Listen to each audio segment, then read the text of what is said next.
Okay, how do you get a conversation going with a Muslim? What are some of the icebreaker questions you can use? I don't have these in the notes, so you guys are going to have to write these down. When you're talking with a Muslim, how do you get things started? Well, how do you kickstart things?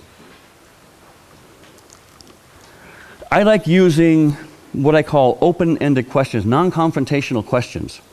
An open-ended question is a question that doesn't have a yes or no answer. It doesn't have a right or wrong answer. An open-ended question has to be something that will allow that Muslim to share with you a little bit about their heart. And it has to be non-confrontational. Two criteria: open-ended, has no right or wrong answer, and has to be non-confrontational. Now you can develop your own what I call icebreaker questions as we go along, as time goes along and as you get more experience in sharing with Muslims.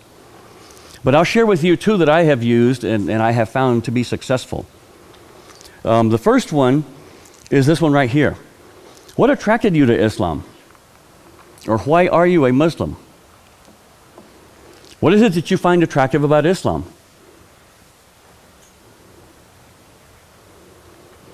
You see how that's open-ended? There's no right or wrong answer. I'm giving that Muslim or that person an opportunity to share his or herself with me.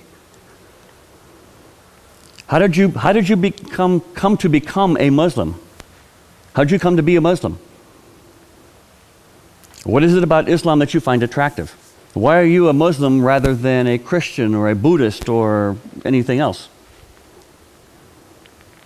And what does that do? Well, number one, that allows that Muslim to share a little bit of his or her heart with you. Well, here's why I'm a Muslim. I believe, or maybe I've been a Muslim all my life. I was born into a Muslim household. I've never known anything else. Maybe they're a convert from another religion. They'll give you, you'll have an opportunity to understand where they're coming from, what drew them to Islam. That'll do two things. Number one, it opens up the gateway for you to understand where they're coming from so that you can kind of frame the rest of your discussion based on their knowledge of Islam and what attracted them to Islam. For example, they say, well, you know, I'm just enamored with the scientific miracles in the Quran that I find that, you know, the Quran knew about science long before science discovered it. And we can find all kinds of scientific miraculous knowledge that prove that the Quran is divinely inspired. Or they might say, you know, I've been a Muslim all my life. I've never known anything else. So based on their answer, you'll know where to take the conversation from there. But it also does something else. Usually at the end of the time when that Muslim has a time to share themselves with you, to talk to you about what they believe about Islam and why they're attracted to it, more often than not, the question will turn around and ricochet back to you. So, why are you a Christian? So you see what that does. Now you've got a wide open door to share why you believe what you believe. You've got a wide open door to share the gospel. And because you have allowed that person to share a little bit of himself or herself with you, gives you the right and the privilege to share your heart with them. And they will respect that. If you've taken the time to listen to them, then they will take the time to listen to you. Very easy way to kind of get the conversation going.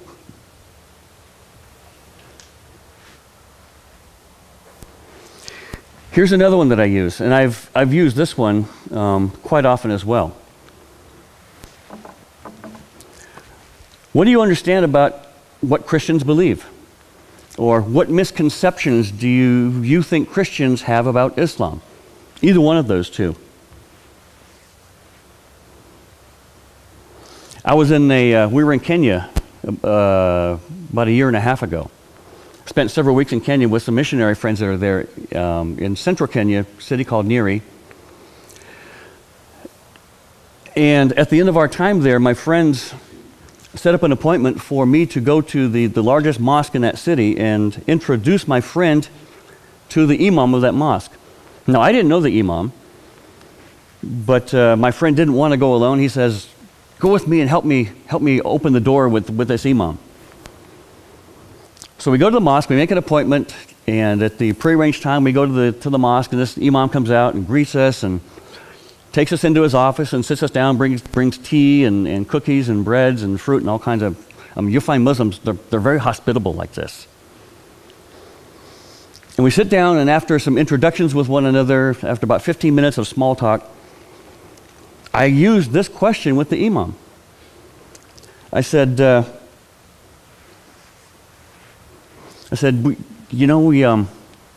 I've been talking to Muslims for quite a while, and I love talking to Muslims. I like finding out, different beliefs about different Muslims around the world as I encounter them, and I'm just curious. Tell me what you believe about Christianity, tell me what you know about Christianity, because I fear that just like we Christians might have some misconceptions about what Muslims believe, I believe Muslims have misconceptions about what Christians believe as well. So I said, Imam Jamil, share with me what you know about Christianity. Tell me what you know about Christianity. See, open-ended and non-confrontational. I was just asking him to share with me what he knew about what Christians believe. And his answer astounded me. He said, you know what? He was a very intelligent man. He spoke 5 languages fluently. He was from Pakistan.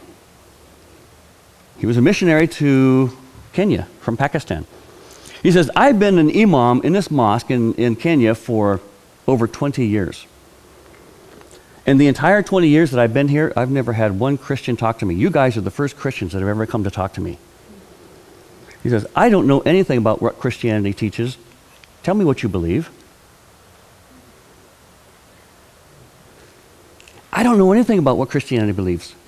Tell me what you believe. And the door was wide open. And we just sat there for the next hour and a half and shared the gospel with him. Again, non-confrontational, open-ended, icebreaker question. Just something to get the conversation going.